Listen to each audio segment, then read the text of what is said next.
શ્રી ગણેશાય નમઃ. મિત્રો, આપ જોઈ રહ્યા છો યુટ્યુબ આપણી ચેનલ આવો સત્સંગમાં આપ સૌનું સ્વાગત છે. મિત્રો, આજે આ વિડીયોમાં આપણે સાંભળવાના છીએ અધિક માસ કે પુરુષોત્તમ માસના કૃષ્ણ પક્ષની ત્રયોદશીની તિથિ એટલે પ્રદોષ વ્રત. આ પ્રદોષ વ્રતના મુહૂર્ત વિશે જાણશું, વ્રત કથા સાંભળીશું. મહાદેવની પૂજા ઉપાસના કરીને ભક્તો મનોવાંછિત ફળની પ્રાપ્તિ કરી શકે છે. તે આ 3 વર્ષે આવતું અધિક કે પુરુષોત્તમ માસની પ્રદોષની તિથિ છે. હવે પુરુષોત્તમ માસ પૂર્ણ થવા પણ આવ્યો છે અને પંચરાત્રિ દરમિયાન આ પ્રદોષનું વ્રત આવે છે. ત્યારે આ પ્રદોષના વ્રતમાં પુરુષોત્તમ ભગવાનની કૃપાની સાથે મહાદેવની કૃપા પણ પ્રાપ્ત થઈ જાય છે. હર અને હરિની પૂજા થાય છે. તેવા આ પ્રદોષની વ્રત કથા સાંભળીશું. જો આપના વિડીયો પસંદ આવે તો લાઇક કરજો, શેર કરજો. આપ આ ચેનલ પહેલી વખત જોઈ રહ્યા છો તો સબસ્ક્રાઈબ કરી લેજો, જેથી આવનારા વિડીયોની માહિતી આપ સુધી તુરંત પહોંચી શકે. ધન્યવાદ. ઓમ મંગલમ ભગવાન શંકર મંગલમ વૃષભધ્વજ મંગલમ પાર્વતીનાથો મંગલાય તનોહર. બોલો મંગલ મૂર્તિ ભગવાન શક્તિપતિ મહાદેવની જય. મિત્રો, પ્રદોષનું વ્રત કે જે સર્વે પાપોને નષ્ટ કરનાર અને પુણ્યનો ઉદય કરનાર છે. અધિક માસમાં જે પ્રદોષની તિથિ આવે છે તે તો ઉત્તમથી ઉત્તમ ફળ આપનાર છે. અધિકથી અધિક ફળ મહાદેવની પૂજાનું આપનાર છે. એટલા માટે તો પુરુષોત્તમ ભગવાનની સાથે આપણે મહાદેવની પણ પૂજા ઉપાસના કરીને ભગવાનને પ્રાર્થના કરીએ છીએ કે જન્મ મૃત્યુ સફળ થઈ જાય. ભગવાન શિવને પ્રિય એવી આ ત્રયોદશીની તિથિ પ્રદોષનું વ્રત છે. જે પ્રદોષનું વ્રત આ અધિક માસમાં 3 વર્ષે આવે છે. આ પ્રદોષનું વ્રત કરવાથી સર્વે પ્રદોષના વ્રતનું પુણ્ય પણ પ્રાપ્ત થઈ જાય છે. અધિક માસમાં વ્રતનું મહત્વ ઘણું છે. દાન પુણ્યનું, સ્નાન દાન જપનું મહત્વ ઘણું છે. ત્યારે આ અધિક માસમાં આવતું ભગવાન વિષ્ણુ અને શિવજીની કૃપા પ્રાપ્ત કરાવનાર આ પ્રદોષની તિથિ છે, જે 3 દોષને હરનાર છે. આધિ, વ્યાધિ અને ઉપાધિ.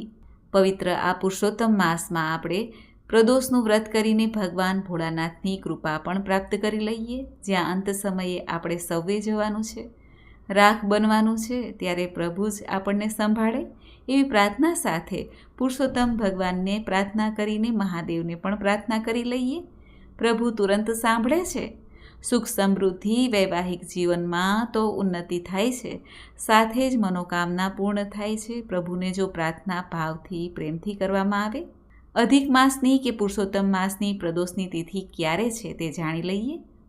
આપણા હિન્દુ પંચાંગ અનુસાર આ અધિક માસ કે પુરુષોત્તમ માસની ત્રયોદશીની તિથિ પ્રારંભ થાય છે 12 જૂન 2026 રાત્રિના લગભગ 7:30 વાગ્યે. જે આ તિથિ પૂર્ણ થાય છે 13 જૂન 2026 સાંજે 4:07 આસપાસ. આમ જોઈએ તો પ્રદોષકાળ એટલે સૂર્યાસ્ત સમયની આસપાસનો જે 1.5 કલાકનો સમય છે, ત્યારે પ્રદોષની તિથિ હોવી જોઈએ. એટલા માટે 12 જૂન 2026ના દિવસે પ્રદોષનું વ્રત રાખવાનું રહેશે. આજે પ્રદોષની પૂજાનું પણ ઘણું મહત્વ છે. તે સમય જોઈએ પૂજાનું મુહૂર્ત સાંજે 7:30 વાગ્યાથી લઈને 9:30 વાગ્યા સુધી. આ સમય દરમિયાન ભગવાન ભોળાનાથની વિશેષ પૂજા થાય છે. સવારે પણ થાય છે અને પ્રદોષકાળમાં પણ. ધાર્મિક માન્યતા અનુસાર આ પ્રદોષનું વ્રત શુક્રવારે આવે છે, એટલા માટે શુક્ર પ્રદોષ કહેવાશે. આજે ભગવાન શિવ અને પાર્વતીજીની વિશેષ કૃપા પ્રાપ્ત કરવા માટે આ વ્રતનું પાલન થાય છે. દાંપત્ય જીવનમાં સુખ સમૃદ્ધિ બની રહે છે. માનસિક શાંતિ પ્રાપ્ત થાય છે. પરિવારમાં સુખ સમૃદ્ધિ બની રહે છે.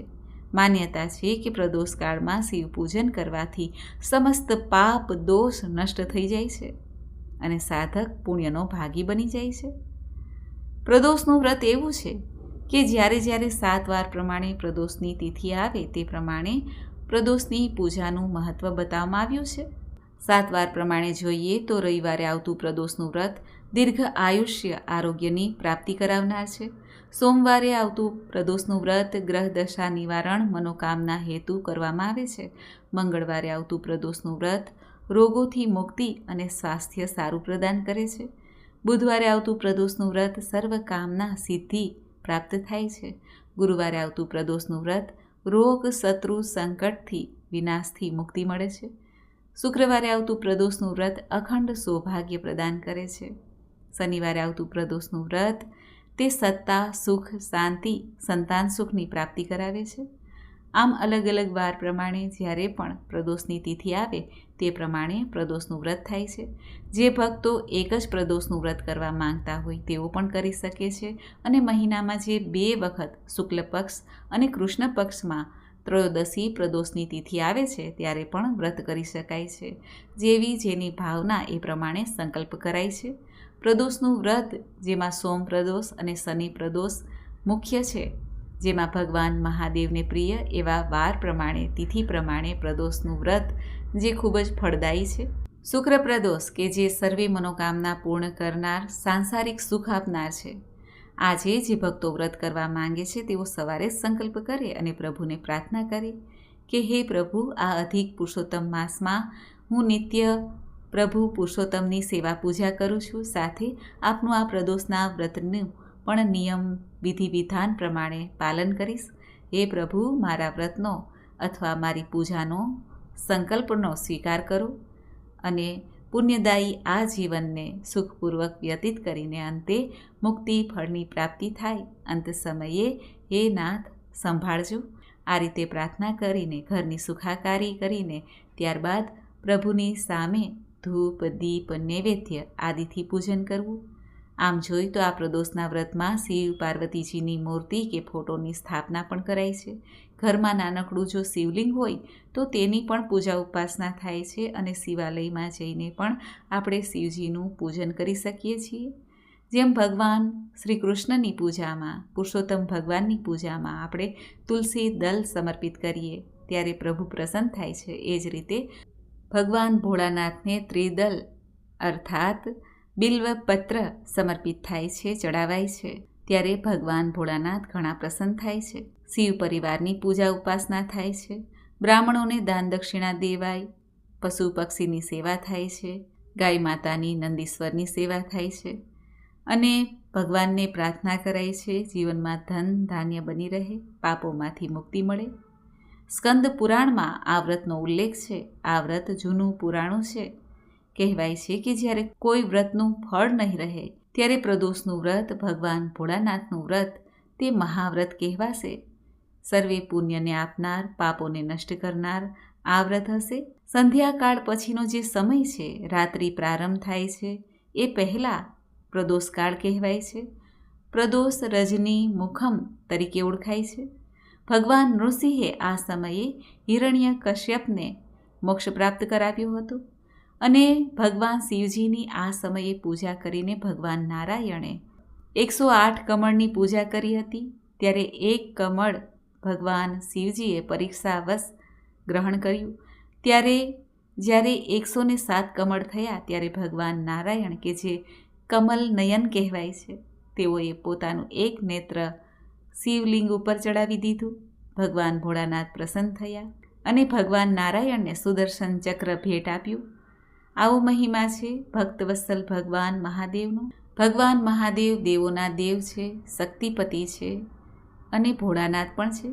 જો શક્તિ અર્જિત કરવી હોય તન મન ધનથી, મન વચન કર્મથી, તો પણ દેવોના દેવ મહાદેવની પૂજા થાય છે. મૃત્યુંજય મહાદેવ કહેવાય છે. કોઈ રોગ કષ્ટ શરીરમાં હોય તો પણ આપણે મહાદેવનું શરણ ગ્રહણ કરીએ છીએ, જે અમૃત વર્ષા કરે છે પોતાના ભક્તો ઉપર. ગમે એવા રોગ હોય પ્રભુ સંભાળી લે છે, ચાહે જીવન રહે કે ન રહે. અંત સમયના બેલી તો મહાદેવ જ છે. એટલા માટે મહાદેવની પૂજાનું વિધાન આ પ્રદોષ વ્રતમાં છે, જે પ્રભુને ઘણી પ્રિય તિથિ છે. આજે ભગવાન મહાદેવ ભક્તોની પ્રાર્થના સાંભળે છે, એટલા માટે પ્રદોષકાળમાં પૂજાનું મહત્ત્વ વધુ છે.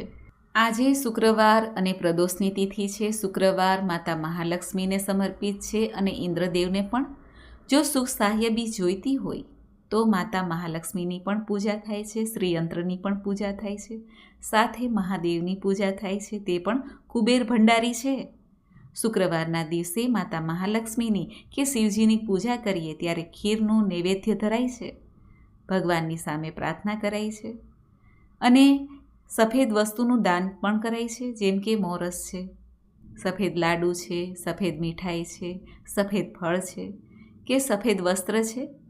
આ રીતે દાન પુણ્ય પણ કરી શકાય છે. પુરુષોત્તમ માસ છે અને પુરુષોત્તમ માસની 13મી તિથિ હવે 14 અને અમાવસ્યા પુરુષોત્તમ માસ પૂર્ણ થાય છે. પંચરાત્રિ દરમિયાન આ વ્રત આવે છે, માટે પણ આ વ્રત ઘણું પવિત્ર છે, મંગલદાયી છે. આમ આ પ્રદોષનું વ્રત કે જે અધિક માસ કે પુરુષોત્તમ માસમાં આવે છે તેનું મહત્વ ઘણું છે. હવે આપણે સાંભળીએ આ શુક્ર પ્રદોષના વ્રતની કથા. બોલો ભગવાન શક્તિપતિ મહાદેવની જય.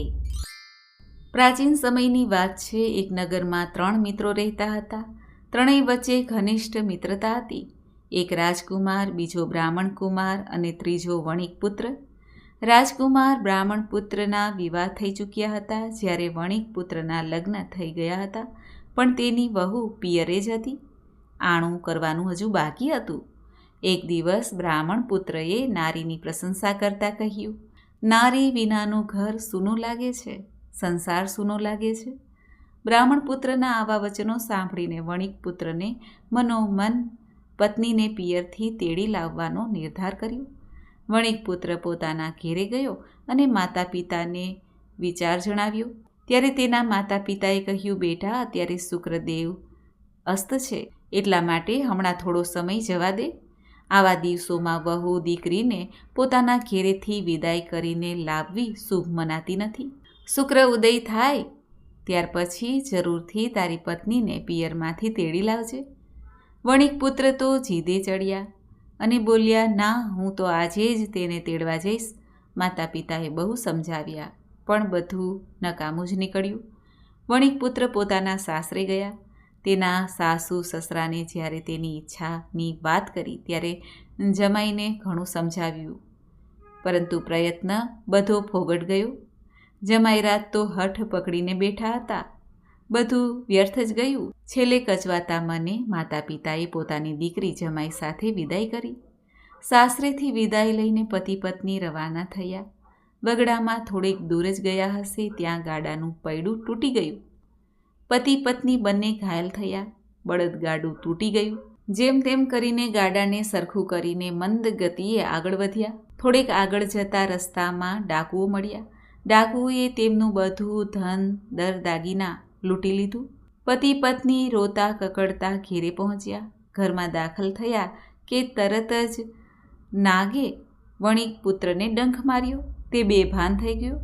વણિકે વૈદ્યને બોલાવ્યા. વૈદ્યએ ઘણા પ્રયત્ન કર્યા, પરંતુ પરિણામ શૂન્ય આવ્યું. તેમણે વણિકને કહ્યું, ભાઈ, અમારું કામ તો દર્દીની શુશ્રૂષા કરવાનું છે. જિંદગી આપવી લેવી તે તો ઉપરવાળાના હાથમાં છે. મારું માનવું છે કે તમારો પુત્ર વધુમાં વધુ 2-3 દિવસ જીવી શકશે. જ્યારે બ્રાહ્મણ પુત્રને પોતાના મિત્રની આવી હાલતની ખબર પડી ત્યારે તે દોડીને આવ્યો અને બ્રાહ્મણનું સંતાન એટલે વિદ્યા તેને કોઠે પડેલી જ હોય, કંઈ નવાઈ નથી. તેણે પોતાની વિદ્યાના આધારે વણિકને જણાવ્યું કે તમારા પુત્ર પર સંકટ આવવાનું કારણ છે કે પોતાની પત્નીને શુક્ર અસ્ત હતા તે અવસ્થામાં પિયરમાંથી લાવ્યા છે. તેથી તેની પત્નીને જો શુક્ર પ્રદોષ વ્રત કરવાનો સંકલ્પ કરે તો તેની પત્નીને ફરીથી પિયર મોકલી આપો અને તો જ તમારો દીકરો જીવતો થશે. જ્યારે શુક્ર ઉદય થાય ત્યારે તેને તેડી આવવાના. પત્નીએ તો તરત જ શુક્ર પ્રદોષ વ્રત કરવાનો સંકલ્પ કરી લીધો અને વેલ જોડાવીને તેમાં પોતાના પતિને સુડાવીને પિયર જવા રવાના થઈ. વેલ જેમ જેમ પિયર તરફ આગળ વધવા લાગ્યું તેમ તેમ પતિની હાલત સુધારવા લાગી. પિયર પહોંચતા સુધીમાં તો તેનો પતિ એકદમ સ્વસ્થ થઈ ગયો. જ્યારે શુક્ર ઉદય થયો ત્યારે પતિ પત્ની બંને ઘેરે આવ્યા અને સુખેથી રહેવા લાગ્યા. જીવ્યા ત્યાં સુધી શુક્ર પ્રદોષનું વ્રત કર્યું અને અંત સમયે શિવલોક ધામની પ્રાપ્તિ થઈ. હે ભગવાન ભોળાનાથ, તમે આ વણિકના પુત્રની વહુને જેવા ફળ્યા તેવા આપનું વ્રત કરનાર, કથા કહેનાર, કથા સાંભળનાર સૌને ફળજો. બોલો ભગવાન શક્તિપતિ મહાદેવની જય. તો મિત્રો, આપણે સાંભળ્યું પુરુષોત્તમ માસના ત્રયોદશી પ્રદોષના વ્રતના મહિમા વિશે વ્રતકથા સાંભળી. મને આશા છે કે આપને આ વિડીયો જરૂર પસંદ આવ્યો હશે.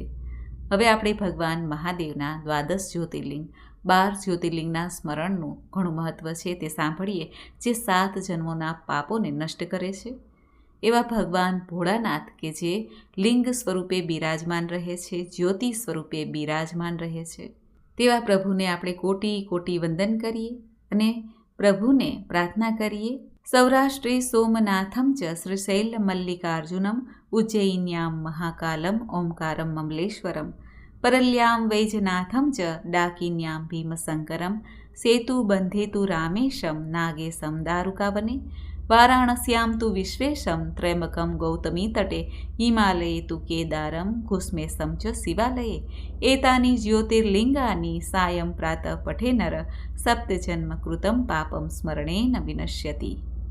હે ભગવાન ભોળાનાથ, આપના આ દ્વાદશ જ્યોતિર્લિંગનું હું સ્મરણ કરું છું. હે પ્રભુ, મારા સર્વે પાપ નષ્ટ થાય અને મને પુણ્યની પ્રાપ્તિ થાય. હે નાથ, હું આપની શરણમાં છું. હે પ્રભુ, અમારી ઉપર સદૈવ કૃપા દ્રષ્ટિ રાખજો. આ રીતે પ્રાર્થના કરીને ભગવાન મહાદેવનો પ્રિય એવો આ મંત્ર જે શિવ પુરાણમાં આપેલો છે તે મહામંત્રનો જપ કરીએ.